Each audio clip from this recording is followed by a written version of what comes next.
आजकल एक साधक है ना, यूट्यूब देख देख के इतना भ्रमित हो चुका है कि उसको नंबर्स पे खेलना आ गया है कि 1,25,000 का जाप करो तो वो सिद्ध हो जाएगा। फिर उस जाप से आप कोई भी काम कर सकते हो। लेकिन इतना मूर्ख बनाने वाली हो गई ना आज की जनता को, जितना मूर्ख बनाओ उतना कम।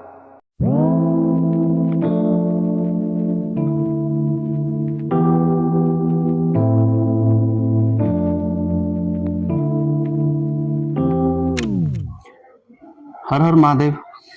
आज का टॉपिक आप लोगों को पता लग ही गया होगा कि मैं जाप के ऊपर एक वीडियो मैं बनाने जा रहा हूँ, और आपको आज मैं जाप के बारे में कुछ ऐसी चीजें बताता हूँ जिनके बारे में दुनिया भ्रमित आपको कर रही है।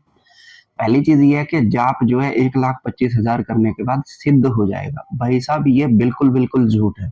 ठीक है, आप 1,25,000 जाप कीजिए और वही जाप एक दूसरा सिद्ध व्यक्ति कीजिए, मैं गारंटी में लिख के देता हूँ वो व्यक्ति उस जाप से बहुत कुछ कर जाएगा और आप उस जाप से एक तिनका तक नहीं ला सकते।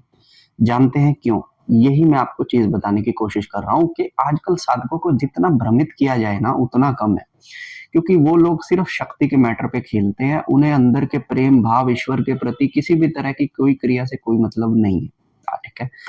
दूसरी चीज, मैं साफ बोलता हूं, अगर आप जाप सही तरीके से बैठकर अपने मन से पूरा ध्यान ईश्वर की तरफ लगाकर आप जाप करते हैं ना, तो आप 100 नंबर का जाप कर कर भी उस जाप का असर आप देख सकते हैं।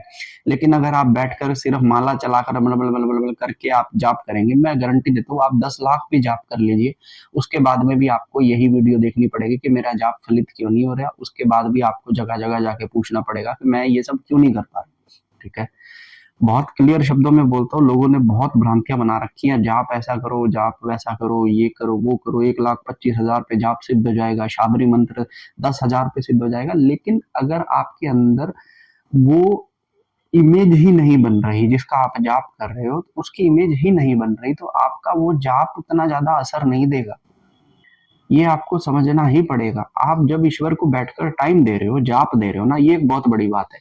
ठीक है, अब आप दे ही रहे हो तो क्यों ना आप अपना मन भी तो उस चीज में लगाओ। अब आपका मन दौड़ता है कहीं और आप जाप करने के लिए बैठे हुए हैं, तो आपका जाप वो फलित होगा ही नहीं, उसमें से रस निकलेगा ही नहीं। ये आप लोगों को समझना ही पड़ेगा। मैंने इसीलिए कहा कि अगर कोई सिद्ध व्यक्ति उस जाप को करे तो वो उसमें से फल निकाल देगा, आप नहीं निकाल पाओगे। क्योंकि जाप करते समय ना आपका ध्यान होना चाहिए उस चीज के अंदर, उस शब्द के अंदर। मान लीजिए मैं हनुमान जी का जाप कर रहा हूँ या शिव का जाप कर रहा हूँ, तो मेरे मेरे मेरे यहाँ पे ना शिव ही बने हुए हैं। वो शिव के ही फोटोज मैंने आज तक जो भी देखे ना, वही घूम रहे हैं बार बार यहाँ पे। तो मेरा वो जाप चल रहा है और वो जाप असर देगा। लेकिन अगर मैं कोई जाप कर रहा हूँ और मेरे को ऐसा बाजार में कोई चीज देखी, वो बहुत सस्ती दे रहा था, मैं उसे खरीद के बेचूं, वो महंगी बिकेगी, मेरे को इतने का मुनाफा होगा, अगर इस तरह की बातें सोचते हुए मैं जाप कर रहा हूँ ना, तो मेरे जाप का कोई भी फर्क आपको नहीं मिलेगा। अब ये हो गई एक बात। दूसरी चीज, किस तरह से जाप करे कि हमको फल मिले?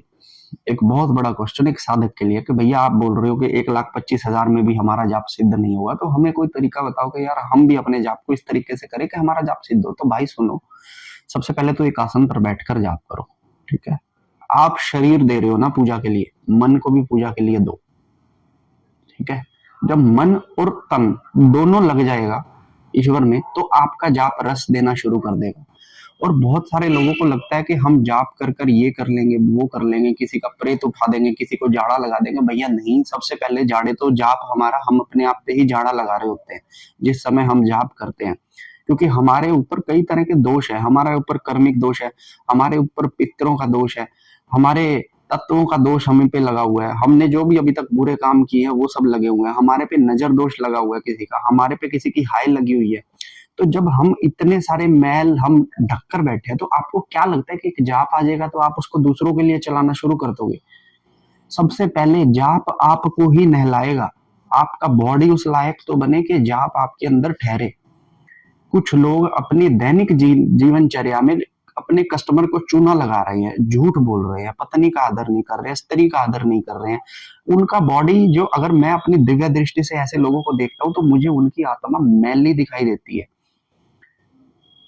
तो एक मैली आत्मा जाप को ठहरा ही नहीं पाएगी। उसमें मैं भी अगर अपना जाप डाल दूंगा तो वो नीचे से लीक कर जाएगा। समझ रहे हो? तो जब हम कभी जाप की शुरुआत करते हैं तो समझ लो कि हमारी ये 6 चीजें सबसे पहले हमारी ही साफ होंगी, उसके बाद ही हमारा शरीर उस जाप को लेने के लायक होगा। और जाप जब तक आपके शरीर में ठहरेगा नहीं, ना तो आपकी कुंडली उठेगी, ना आपको कोई दिव्य दृष्टि मिलेगी, ना ही आप अध्यात्म में आगे बढ़ोगे। आप साधना कर रहे हो, आप तन दे रहे हो पूजा को, मन भी देना शुरू करो। तन के साथ जब मन, कहते हैं ना तन मन धन से को जब आप लग जाओगे तो वो चीज सिद्ध होगी। लेकिन हम लोग तन लगा देते हैं, मन हमारा यहाँ यहाँ घूमता रहता है, धन थोड़ा बहुत तो वो तो लग ही रहा है ना। तो ये चीज आपको समझनी पड़ेगी जाप के बारे में। एक जाप 5000 का नंबर करके भी सिद्ध हो जाता है। अगर आप उसे सही तरीके से तन और मन के साथ करो तो वो जाप 5000 में भी सिद्ध हो जाएगा। सेम आसन पे अलग अलग नहीं करना, कोई जगह नहीं बदलनी। सेम आसन पे बैठकर अगर आप 5000 का जाप कर लो ना तो वो सिद्ध हो जाएगा, चाहे वो ओम नमः शिवाय ओम ही क्यों ना हो। लेकिन जाप को शस्त्र नहीं बना सकते हम। सबसे पहले जाप हमारी क्लींजिंग ही करेगा, हमारे ओरा को साफ करेगा, हमारी कमियों को, हमारे नजर को हटाएगा, हमारे दोषों को, पितृ दोषों को कम करेगा, हमारे ऊपर किसी की हाय लगी हुई है उसको हटाएगा। तो बहुत सारी चीजें, हमने जो कस्टमरों को लूटा है 100 रुपए की चीज 400 रुपए में बेच के, भैया ये भी एक दोष लगता है। एक बात बता दूं मैं आपको, जब हम किसी स्त्री को देखते हैं ना मोबाइल पे भी, लाइक अगर हम मोबाइल पे भी किसी स्त्री को देख रहे हैं ना नंग पने में, तो वो भी एक दोष उसकी आत्मा पे चिपक रहा है, क्योंकि तेरा मन ऐसा है, तू गंदी चीजें देख रहा है, तू वैल्यू कर रहा है उस चीज की। वो लड़की को तू देख रहा है ना, तो तेरा मन आशा कर रहा है, अभिलाषा कर रहा है, तो वो तेरे आत्मा पे वो चीज चिपक गई कि तू इसके लायक नहीं है अभी। अब तू कितने बड़े आदमी के पास चला जा, साक्षात भगवान के पास चला जा, तो भी तेरा कल्याण नहीं है, क्योंकि तेरा मन तो वहीं पे फंसा रहेगा। बड़े बड़े देवताओं भ्रमित हुए, इंद्र जैसा अप्सरा बैठी है, वो भी ऋषियों की पत्नियों से मुंह मार लेता था आगे। क्योंकि जब तक आपका मन साफ नहीं तब तक तन साफ नहीं, जब तक तन साफ नहीं तब तक जो ईश्वरीय धन है वो भी आपको नहीं मिलने वाला। ये है जाप की सबसे अंदर की चीज, जो मैंने पिछले 8-10 सालों में सीखी है ना, सीधी बात बता रहा हूं। जिस साफ मन से जाप करोगे उतना ही उस चीज को पाओगे। अगर आपके मन में बिजनेस करने की हो, जाप से किसी को अट्रैक्ट करने की हो, लोगों का कल्याण भी करने की अगर आप सोच के जाप कर रहे हो, तो जाप उस तरीके से काम नहीं करेगा। पहले आप जाप अपना कल्याण तो कर लो। आपको गुरुओं की जरूरत पड़ रही है, आप अलग अलग लोगों की वीडियोस देख रहे हैं, आपको ये समझ नहीं आ रहा, बोला किसको गुरु बनाऊं। गुरु पद्धति का नहीं पता आप लोगों को कि गुरु क्यों बनाए जा रहे हैं। राम राम राम राम करने के लिए किसी गुरु की जरूरत नहीं। गुरु पे वीडियो मैं बाद में बनाऊंगा एक, लेकिन ये भ्रम आपका निकालने की सबसे ज्यादा जरूरत है। कि बोला मैं यार भैया मेरा जाप नहीं चल रहा है, मैं तो इतनी माला ही कर देता हूँ। अबे चलेगा कहां से, तू माला करता है तो सारा दिन तो अपनी दुकान के बारे में सोचता रहता है, तेरा जाप कहां से तेरे शरीर में ठहरेगा। तेरा शरीर तो एक दुकान बन चुका है ना, यहाँ पे लोग आ रहे हैं जा रहे हैं, तेरे को जो अच्छा लग रहा है वो ले रहा है, जो नहीं लग रहा है वो दे रहा है, कुछ भी देख ले रहा है उस पे, तुझे लग रहा है ऊपर वाले को पता नहीं लग रहा। हमारी आत्मा पे ना चिपक जाती है चीजें, फिर आपका जाप आपकी बॉडी में ठहरेगा कैसे। जाप करने से सबसे पहली चीज आपका मन साफ होगा। ईश्वर सबसे पहले आपको मन में ही दर्शन देगा, ईश्वर मन में ही आपसे बात करेगा, जिसे मैं भाव दृष्टि भी बोलता हूँ ना।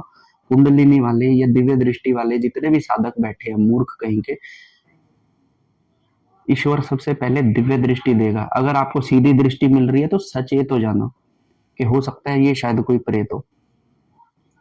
जिस भारत में 95% दरबार प्रेतों से चल रहे हो, वहां पे भगवान की उम्मीद करके आपका जगह जगह भटकना वेस्ट है, करोड़ों रुपए लगाना वेस्ट है।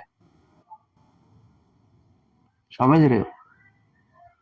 आपको समझना पड़ेगा भैया, जाप जब आप करने के लिए बैठ रहे हो ना, आप एक स्थान लो, उसके ऊपर आप आराम से बैठो, मन से ईश्वर की तस्वीर को याद करो। नहीं कर सकते तो आंख खोलकर उस फोटो को देखो, और उसके बाद फिर आप जाप करो। उसका जो शब्द बोल रहे हो उस शब्द का कनेक्शन बनाओ सामने वाले से, तब आपका जाप काम करेगा। ओम हम पवन नंदनाय, तो पवन नंदनाय इस चीज को कनेक्ट तो करो कि पवन मतलब जो हवा है उसका नंदन, उसका पुत्र। इस तरह से कनेक्ट कर कर अपने मन में जब आप जाप को करोगे, ईश्वर को देखते हुए वो जाप रस देगा। लेकिन अगर आप दुकानदारी, प्रॉफिट, लड़की, दोस्त, मीटिंग, शादी, इनके बारे में सोच के जाप कर रहे हो, तो वो जाप आपका 1 रुपए का भी काम का नहीं है। सुन लो मेरी बात, आप किसी गुरु के ही धक्के खाते रहोगे, आप ढूंढते ही रहोगे भैया मुझे कोई ऐसा आदमी मिल जाए जो मेरा जाप उठा दे, जो मेरे सर पर हाथ रख दे, जो मेरे अंदर कोई चीज खिला दे। असली चीज आप कर नहीं रहे। तो थोड़ा समझो इस चीज को। आप साधना के अंदर हो, साधना में केवल आपका ईश्वर से संबंध है। गुरु सिर्फ एक सीढ़ी है जो आपको वहां तक पहुंचाता है, जो आज के टाइम में सही गुरु नहीं मिलता। बिजनेस कर रहे हैं, वो व्यापार कर रहे हैं, जो आज की डेट में गुरु बन के ऑनलाइन बैठे हैं ना, उनकी इनकम देख लेना, बैंक स्टेटमेंट देख लेना, पैसे कमा रहे भैया। तो पहले आप इस बिजनेस को छोड़कर फिर जाप करो। आप दुनिया के कल्याण को छोड़ के पहले अपने कल्याण के लिए जाप करो, फिर आएगा जाप, फिर आपका फायदा करेगा। मूर्ख मत बनो, मूर्ख मत बनो। मैं यही चीज बोल रहा हूं कि आपको मूर्ख नहीं बनना है। ठीक है, तो ये वीडियो अब मेरी यहीं तक। अब आप समझिए इस चीज को, जो मैंने बोला है उसे गहराई से समझिए, और कोई डाउट हो तो मुझे कमेंट कर बताइए, मैं उस पर आपको बताऊंगा क्या करना है। तब तक के लिए हर हर महादेव।